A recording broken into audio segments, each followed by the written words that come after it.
Mesdames, Messieurs, bonsoir et bienvenue dans votre émission Hero Show à cœur ouvert avec le vôtre Nolita Mboulessage.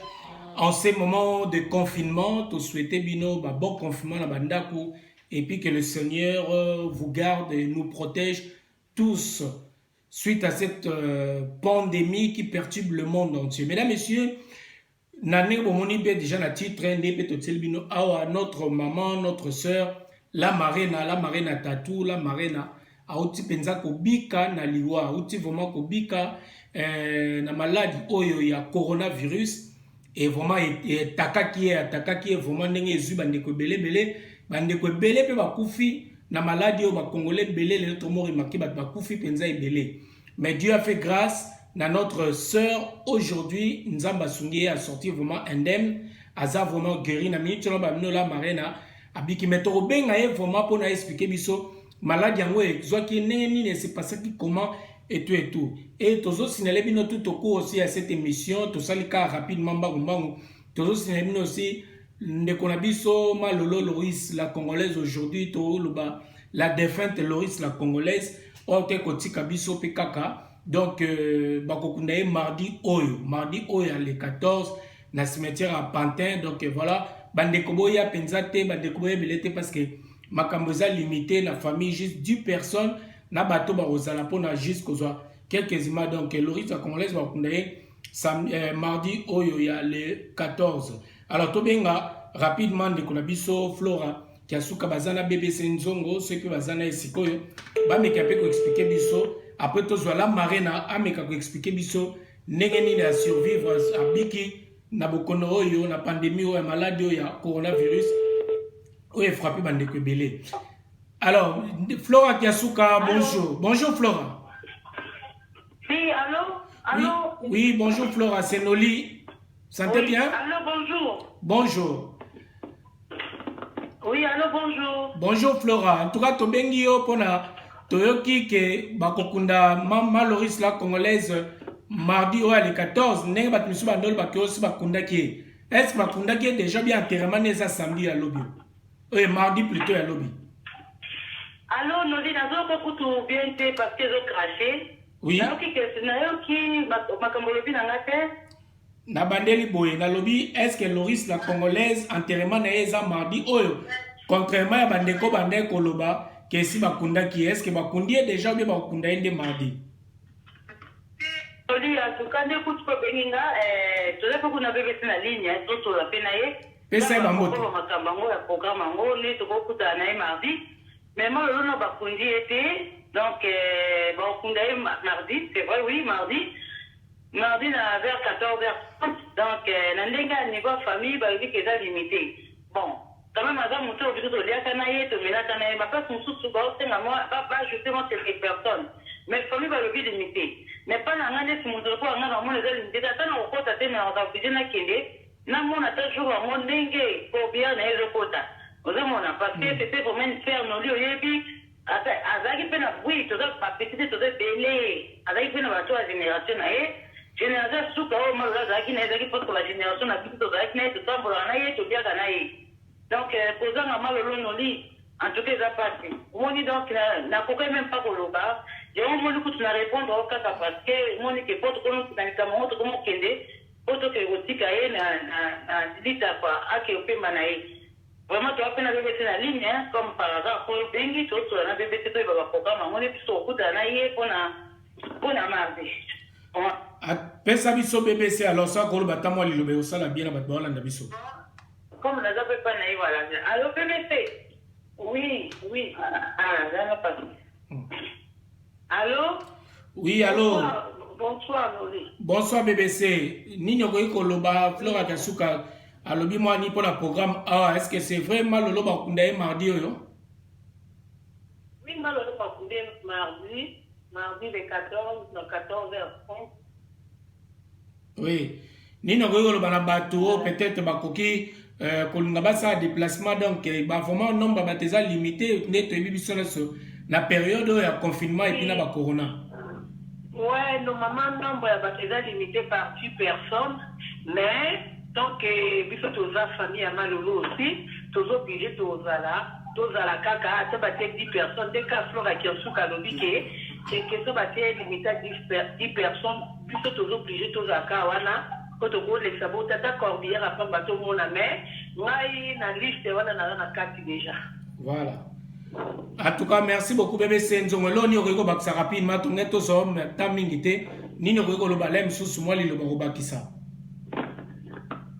Elo na koloba kaka noli kozanga te na mama lolo oyebi ka ndenge ozalaka na malolo na mama nyonso ya Paris ozalaka toujours tokontaka na yo kozanga te même ata tokokota te bato oyo bakokota te libanda na kaka na hommage po malolo azalaki moto ya motu te aza motu ya motu nyonso malolo akipaki te o motu boye mwana moke mama yaya leki akipaki te azalaki moto ya motu nyonso alors biso nyonso mpe na boluma nzambe tobanga korona te tolata bamaske na bagan tozala ta liboso wana po pande ya malolo bamono mweke balingaki malolo wana kwa omoni balingaki ye ata tokokota te na bolingo wana mposo ezalaki malolo na ntan oyo motu nyonso akufi ata babaki bato bakete malolo akozala wana malolo ozala alors ezaka dernier hommage tokorendre ye yango wana ifo tozalaka le 14 biso nyonso na cimetière na 14h30 c'est tout noli.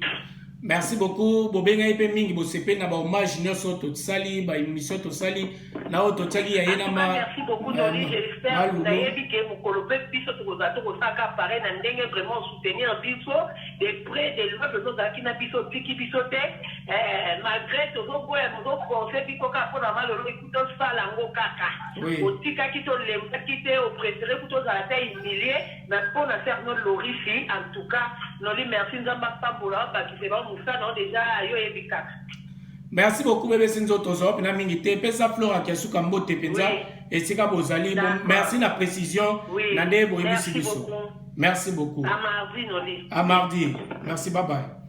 Bandeko bolandi wana donc confirmation ya BBC Nzongo na Flora Kiasuka o bayebisi biso pona Loris la congolaise au pa ko tika biso abelaki pe asona botali pe ba ndenge ba hommage nyonso tosali penza son honneur donc nde ba aimons nous vivants.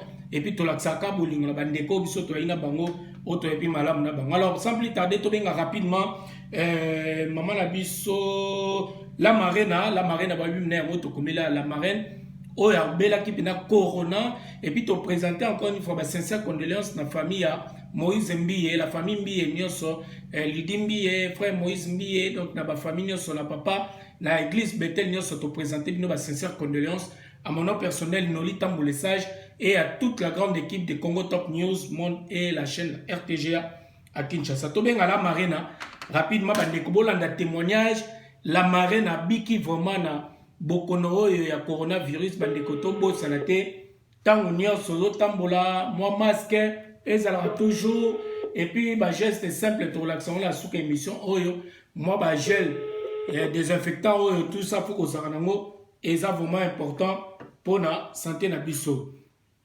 Alors, bonjour la marina. Tomé Kassor Oyemba. La marina, bonjour. Non, c'est pas la marina, c'est le prophète. Oh, prophète Germain Lema. Bonjour. Oui, papa. Oui, prophète. Na bengio penza mbangu parce que na likamoto kaki à la marina, kotaki hôpital, azaki na maladie oyo bokono ezotungisa batunia so ya mikolo ya pandémie ya coronavirus. Est-ce que c'est solo ou bien peut-être seulement le solo, ne sait pas ça penza capacité à roloba. Au passé, biso et pona mukili penza yokai. Et les gars, nous boni prophète. En tout cas, merci de donner une liste de message. Lengo beni biso c'est vrai, c'est la soeur la marine et passé vraiment à ceux qui malades du wana de corona. Moni, malade biso zona ngo to ko vous allez balater. Donc à passer une étape très difficile. Ce nous très difficile, c'est-à-dire tout ça dit les péménades dans la biso. Mais tout bundika dans nzambe kako ya bela dans nzambe ya bon nzambe Abraham. C'est le cas vraiment, moi je suis dans la vie, fait un cœur à Marine Tatou. Nous avons vraiment un souci du manga, puisque pour passer des temps très difficiles dans la solo. Si je me suis sur un lac où on fait un lac où commis, il y a une affaire au Conda, puisque tout le qui fait gauche-droite, on appelle la Marine Tatou. Moi je suis mon corps, vous dites que le diable, il y a une visite de Colanga. Mais de façon, il y a une difficulté au Loba. Oui. À toi, est-ce que soka zali wana penza, est-ce que ça bimi na micho troba ça bimi déjà hôpital? Azana wana. Ah, souris, tout la vie à 100% na possible, na PCO yeko, seulement moké après sa message. Merci beaucoup, prophète. Vraiment, na occasion, penzo, passer biso la marraine, s'il vous plaît. Merci. Bandeko, wana bozolanda, prophète Germaine, ça. voilà. Oh, la marraine. Allô? Oh, les sages. Oui, la marraine, tatou. Boni santé la marraine, sikoyo. Nayebi yo sikoyo nzambe vraiment asali. Oyokaki makambo ekweli la.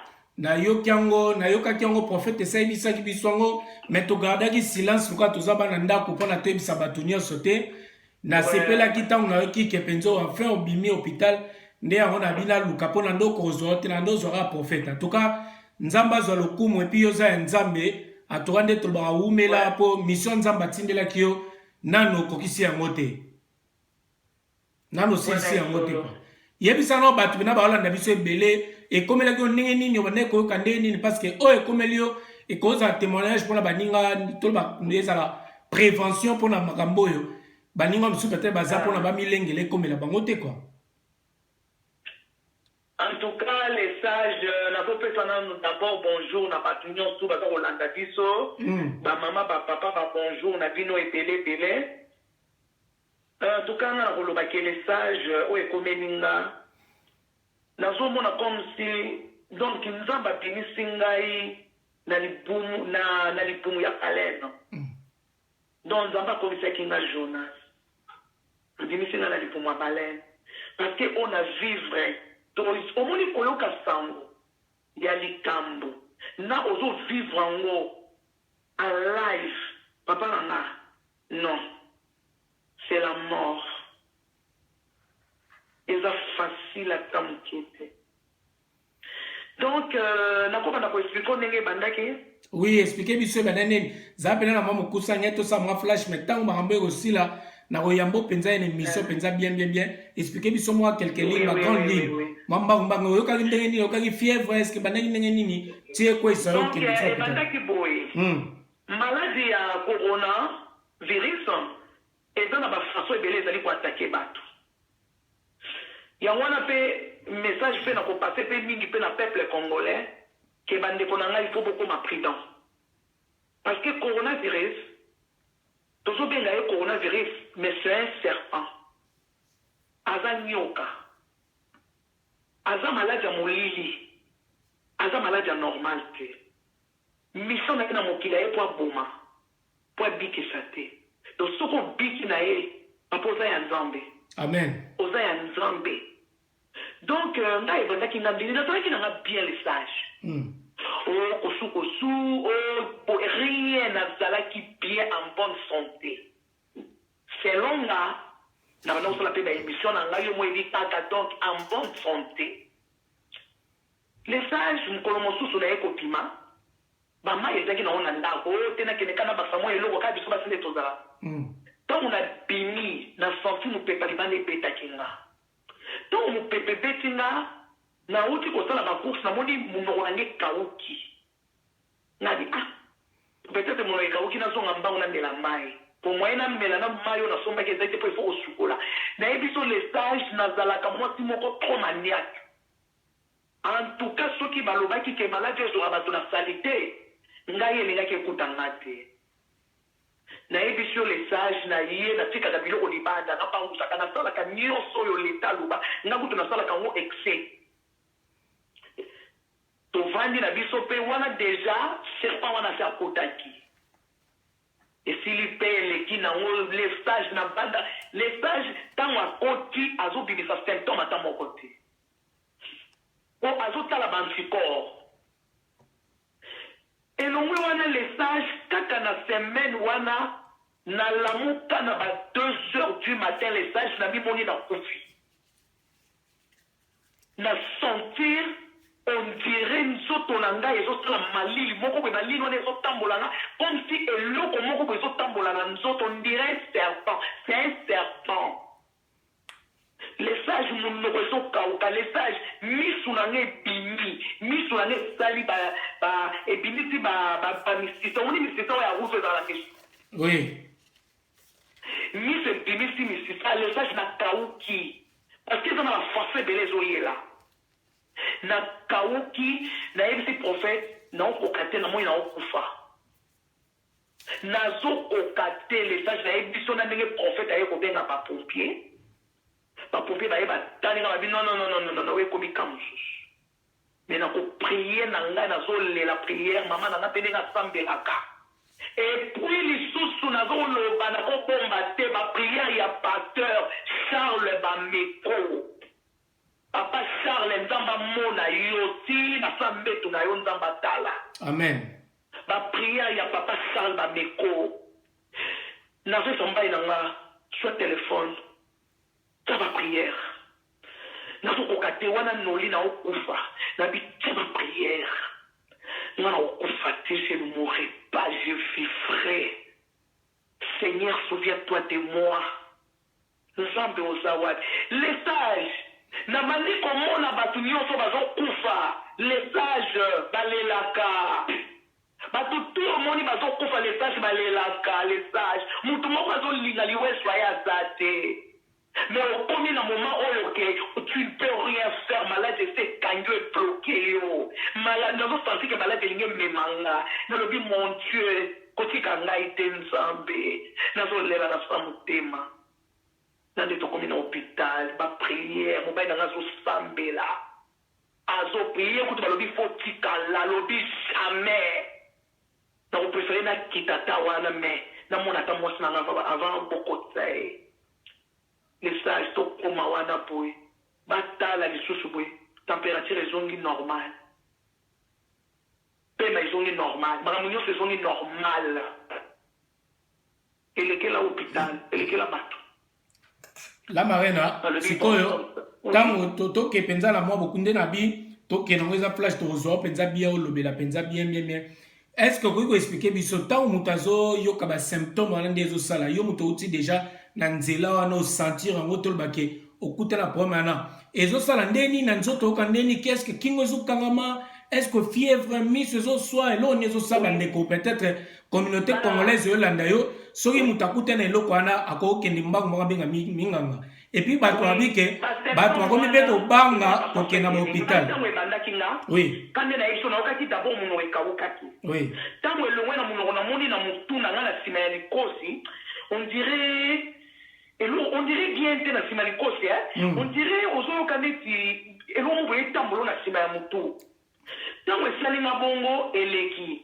na néglige na nga nzola nde na négligeki bongo eza baerreur bon nayebaki te keza yango biso tu toyebi kaka kosu boye non orke eza na bafaso ebele orke nde nayokaki bongo il fallait lobi nango nabenga déjà nini oyo sami nabenga 15 parce que bango bayebi basymptôme presque ebele na néglige ntango na néglige c'est là où siko eye kobeta na ebeti nga neti na zolo comme si epesi nga sinusite ntango ebeti nga na zolo ekimisi nga odora nazoloka lisusu solo ya biloko te ale ebeti nga so na monoko ebebisi nga lolemo okomi koyoka biloko nyonso ngai ozoyoka gu ya biloko ozali biloko elala biloko eza so na gu te wana eza basymptôme nango ntango ebandi kosala nga bongo c'est là où sikoyo ntango naye kozonga nake mona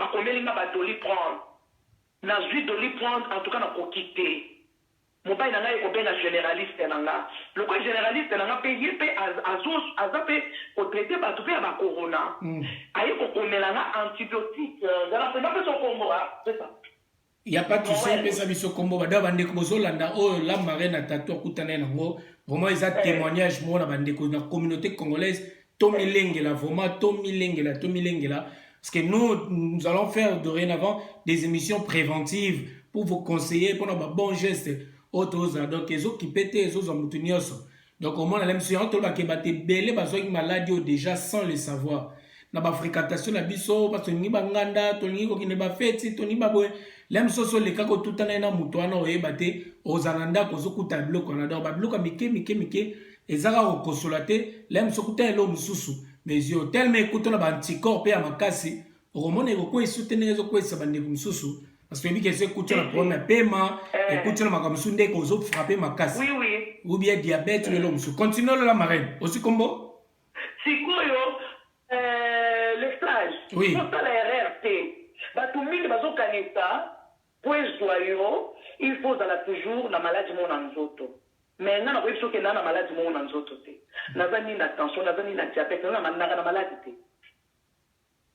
nayebi si yo eza ça dépend soki bakongole bazotiaka na mituke ezozwa bato mpo oza na maladi lokuta et puis eloko mosusu nakoyebisa yo les sages maladi oyo eza déjà na kati ya bakongolais en 88%. Ozolanda tozolanda très bien. eza na kati ya bakongolais en 90% maintenant bebali kote manifeste te. Les sages bakongolais ebele baza na maladi oyo oyo nazo biso papa na okoso te maladi oyo deja eza na banzoto ya bato maintenant ebandi baréaction nango te.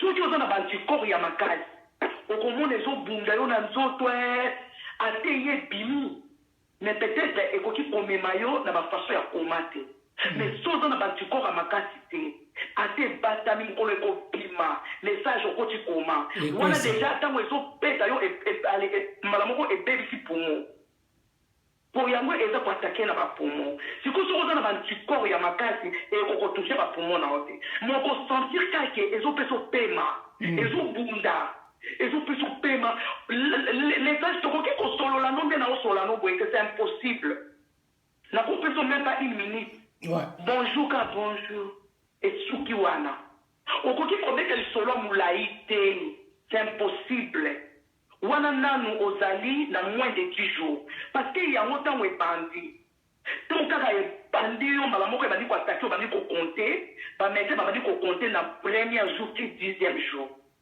au bout ya de 1 à 10 jours oza na danger nango ekoki kosactive lisusu na niveau moko po ntango ezobunda na bantikore ekoki lisusu kosactive esaggrave à tout moment esaggrave à tout moment quoi à tout moment esaggrave sikoyo soko olekisi 10 jours okomi na 14 jours wana sikoyo akose manifeste lisu te nyama ngo akufaka de 14 à 15 jours yo sali combien de jours ozela ti 20 wana sikoyo okomi kocontamine bato osali combien de jours osali combien de jours na hôpital non ngai nasi nga boye nga nza na 40 jours ti nalekisi tout ti naleki baétape nyonso nga nasi naleki tout baétape nyonso ti naleki.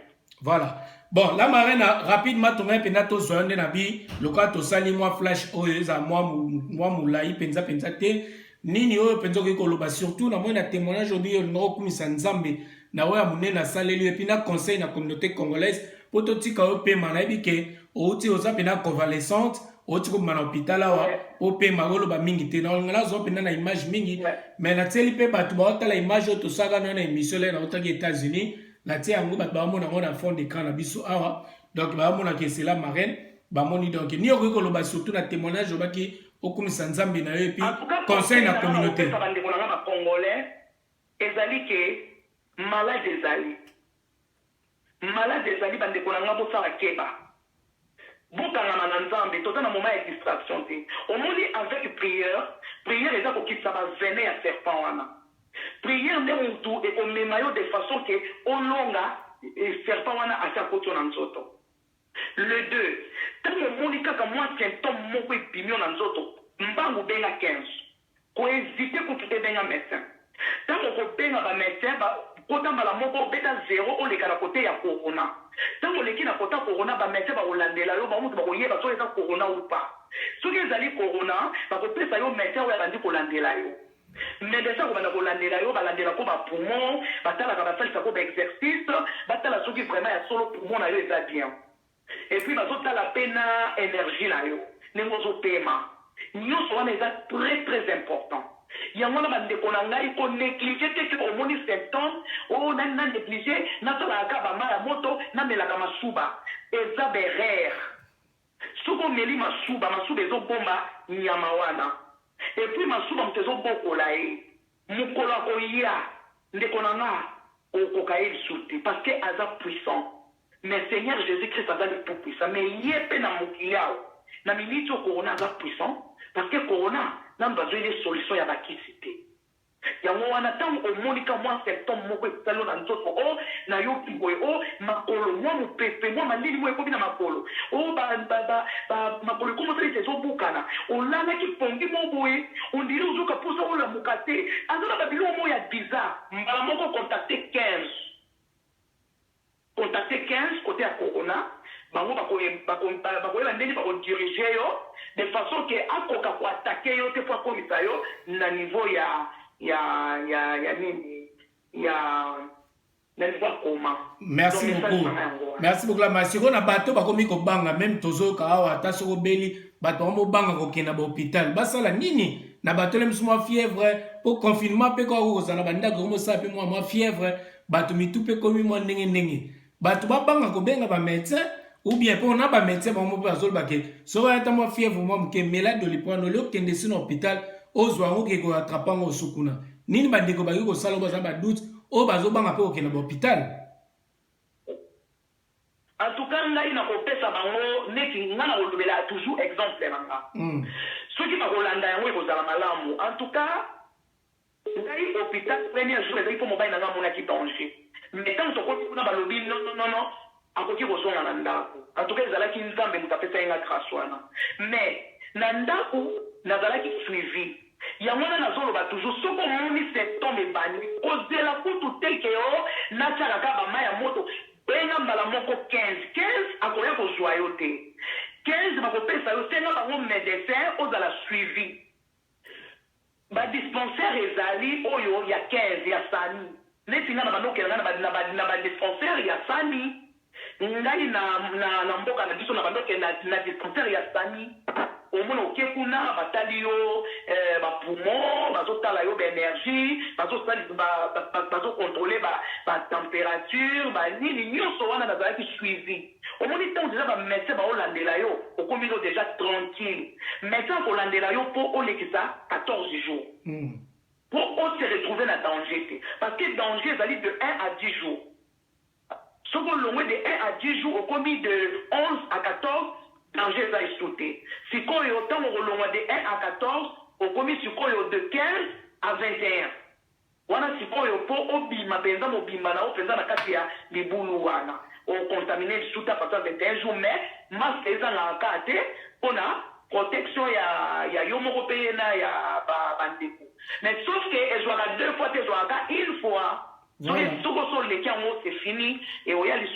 Merci beaucoup la marraine. En tout cas, Nzamba Bomba, Nzamba Batela yo. Toza Penza la marraine toujours proche. Nous on se soutient. Ngal bango Nolita Mboulessage. Moi je soutiens le faible. Parce que ngamo pe nazara faible, tant na ripe faible, ba faible pe ba soutenanga pour que Nzamba sunga biso toza la fort. Donc aimons-nous vivants, to la bolingo wana.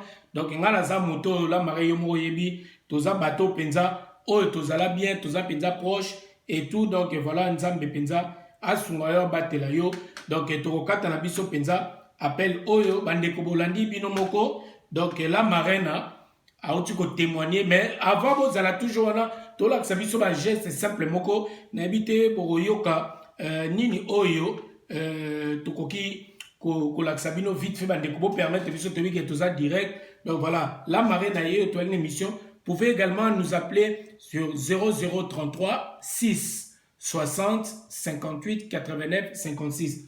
Numéro en gros, donc voilà, 06 60 58 89 56 pour intervenir, bien évidemment. Et puis, si vous voulez passer message à soutien à la marina et que ça la pensa bien, vous passer message à Bino. En attendant, geste simple, nous allons essayer d'appeler un prophète to kapé bananzambi bazolo banini en attendant nazwa babilo ko zo la sabino bozala toujours branché.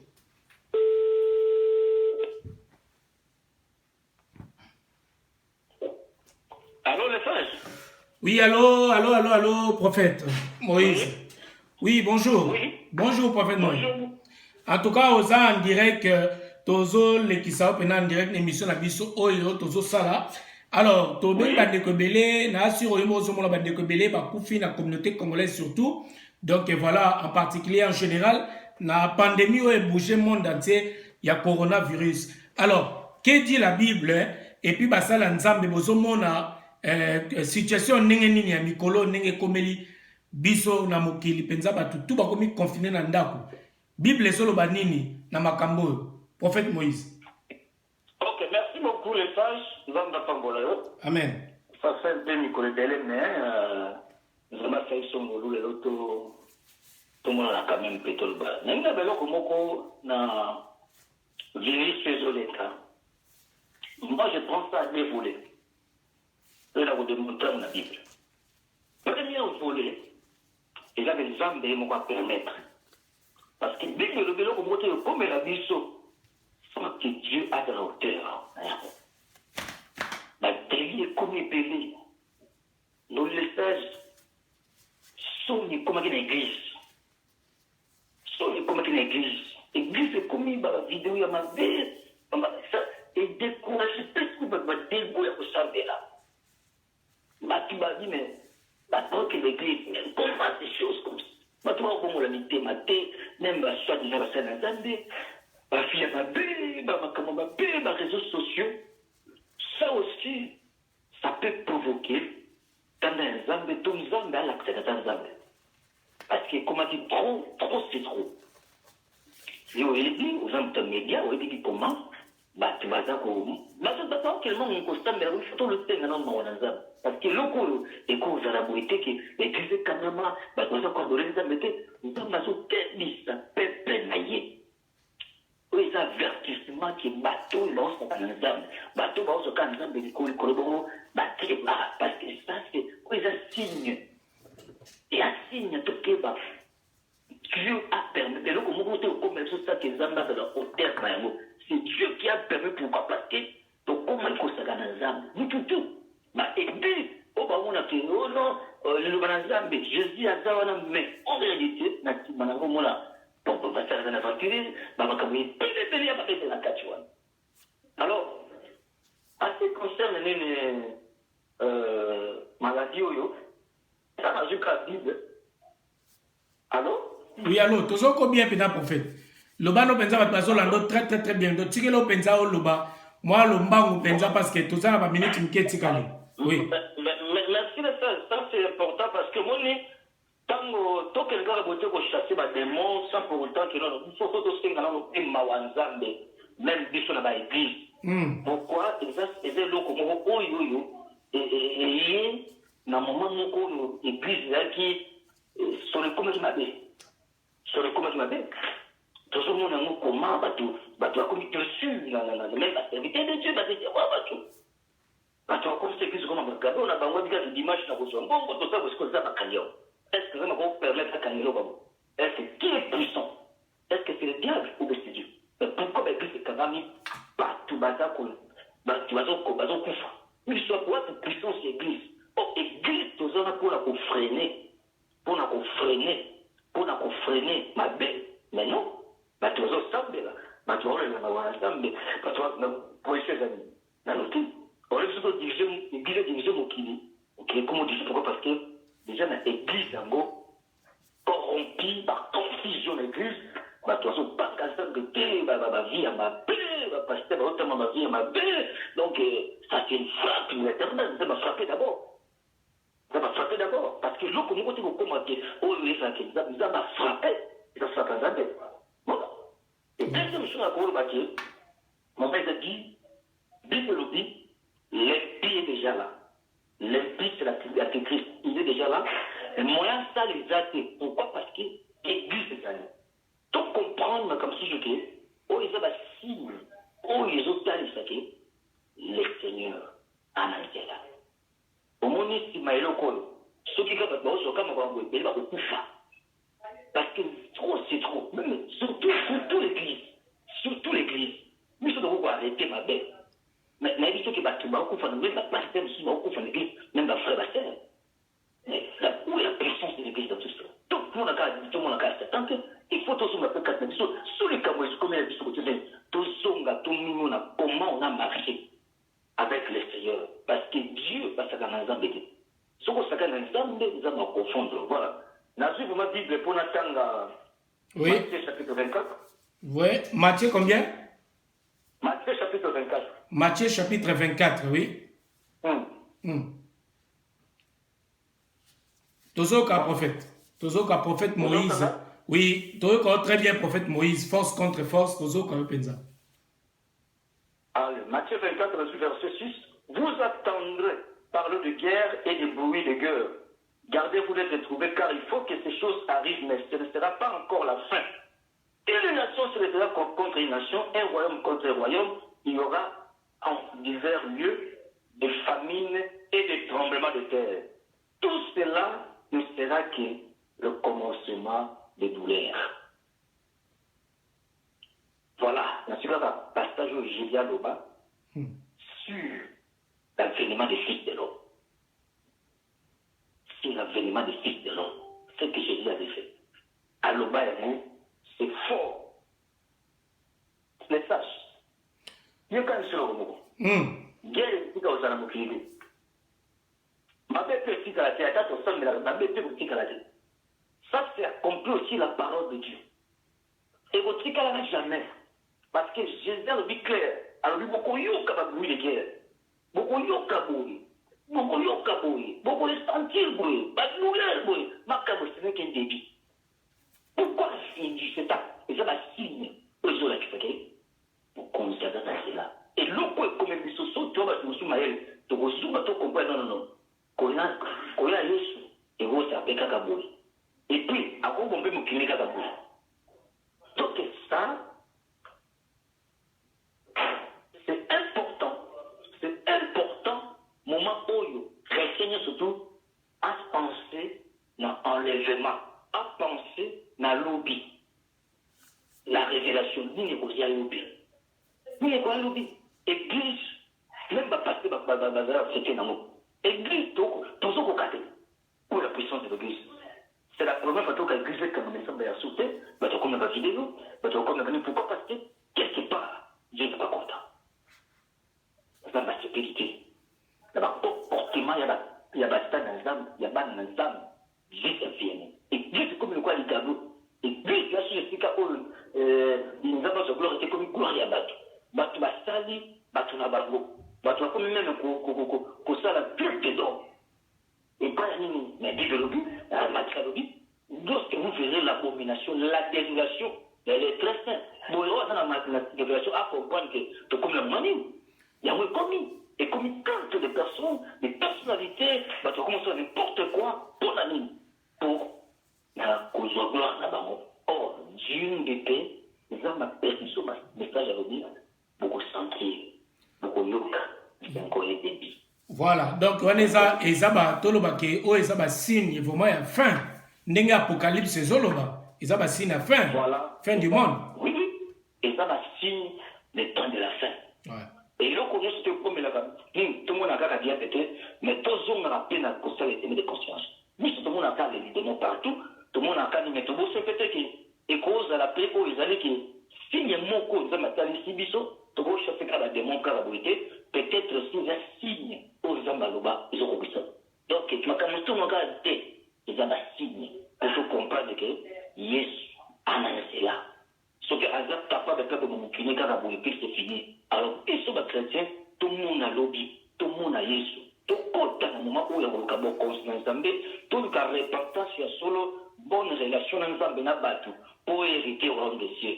Sinon, on constate parce que les chrétiens ont connu tellement ma paix, la hypocrisie, ils ont le Zambie là, ils ont le Zambie, mon balagana moutouté, ils ont la haine à quatre navires na yo. Bien-aimé, ça c'est danser. Aux autres qui église, aux autres qui adorer. Oh, ben il y a des choses qui sont qui ndumba, à autant que ceux qui voient puis il y a ça dans le protocole. Ceux qui ont dit qu'on a le bilan dans Naël, allez le faire dans le protocole. Après c'est passé 1 euro, parce que mon mon tour. Mais ça c'est la population. Donc après confinement oyo, Batouba changer ma comportement là bon. Confinement était à Bissau. Mais exactement les sages. Dis-le quoi pour eux. On est un homme spirituel. T'as pas l'homme comme à la leçon. Dis-le qu'on fait qu'il y a Bissau.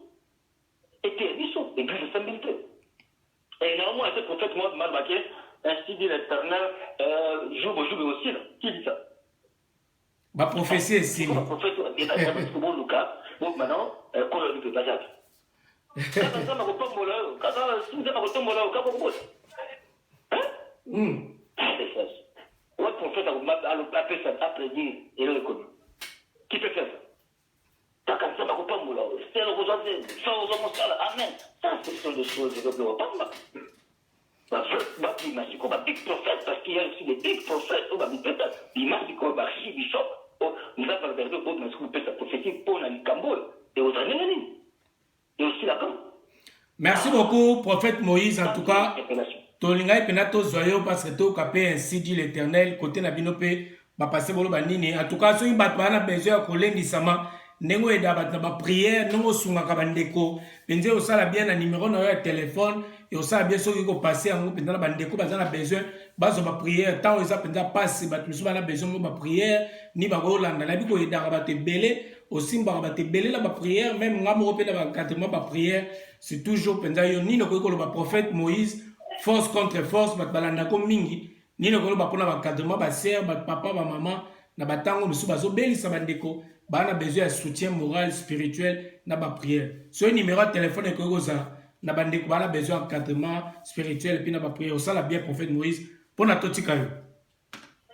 Merci beaucoup ça je crois que nazo ba biso nzambe toza dimanche mosala nzambe ba benga lenda kabba magadi komaki abenga ngai azaki nango azolela abi prophète na inaza na ngo donc ngai ya passe la sengaki mawa na nzambe abikisi eza na trois bato teke comme ça babiki nzambe azolokumbu parce que gloire eza ye toza wana soki ozosentir bien teke konoza malade numéro na nde eza 06 63 30 38 62 numéro na nde eza 06 63 30 38 62. Aux a problème nous surtout, n'avait disposé pour na yo kayo, pour na sabela pour na yo. Et ça va courir visiter, et ça, ma comme ce que vous comme la yo wana, Dieu est là. Donc ce numéro na nga wana 06 63 30 38 62. Ce que bengo ko zwanga 24 24 na osabela pour na yo, zambo ya benga biso, zambo atambola na biso, zambo nzamba mawa. Quelque chose pour la bonne. Merci beaucoup. Merci beaucoup. Prophète. Merci beaucoup, prophète Moïse. Na vraiment na participation na yo na nous répondre de biso. To tondio botondi et puis continuez toujours au bon de la pour na biso. Bon confinement ici Kozali. Et bonne fête de Pâques. Merci de ça, je ne vais pas battre. Merci beaucoup. Alors, bande Kobolandi, wana tozwaki prophète Moïse. Donc, na bande numéro na rapidement bato bazala besoin il y a ma prière penza. Surtout bato aux étrangers, beaucoup bien 0033 6 63 30 38 62. Na bandeli 0033 6 63 30 38 62. Benga prophète Moïse et au sala de bande ko mbena na suka et émission la biso mo ba geste simple au sala penza bien nde to bibo excusez biso mo ba va y vient au sala to sa biso moko confiné to profiter pour la sabino. Donc voilà, Tobi, quand tu as masque, c'est facultatif. Tant que bima, tu as masque na yo pour se protéger. Mais tant que tu as masque na yo, tu as la masque. Moi, je suis dans la tiango, mais kolongo boete mbala moko te bote. Mabe, tant que tu as masque na yo, benda awa, oye awa, olongoli awa, olongoli awa, nde olongoli masque.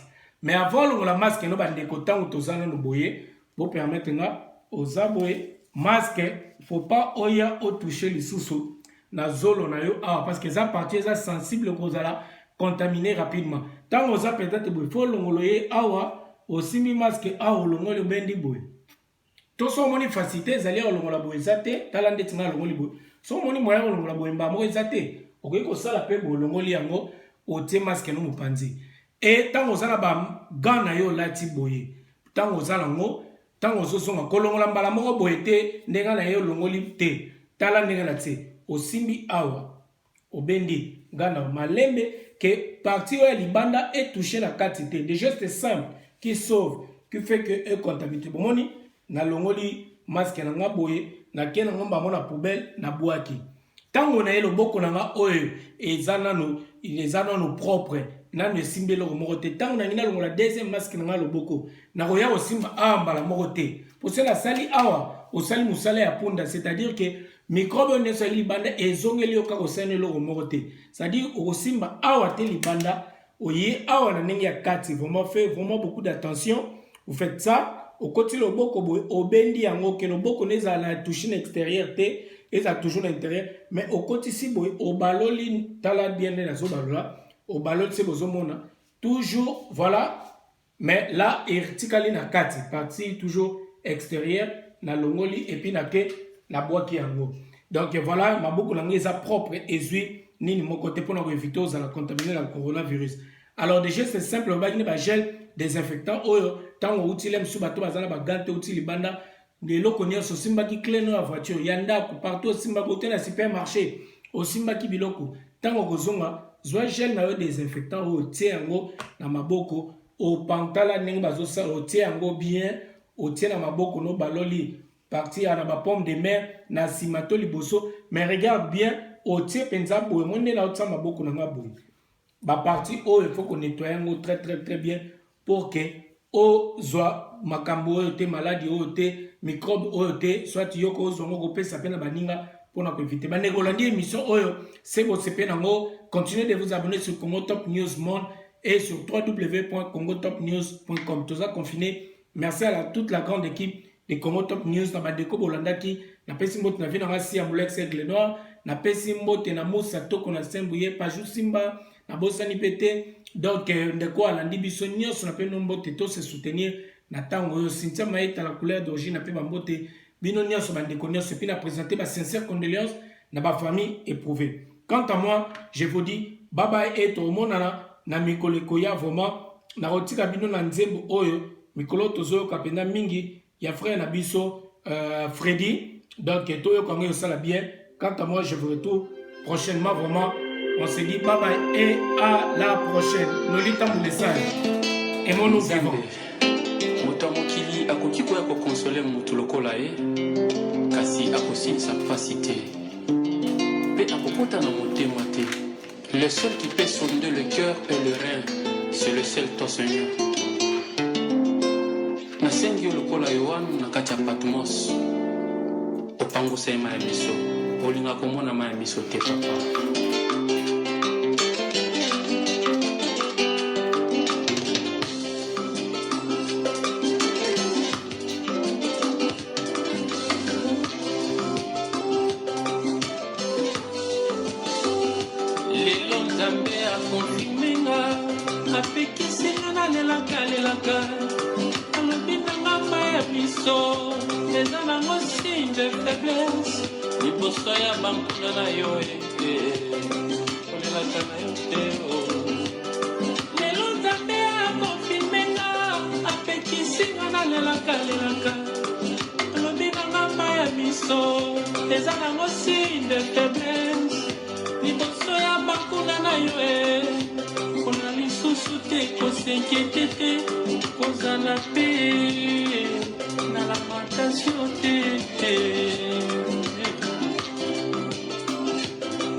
Bankuna nanga lelo bazisiti, bakutinga na zose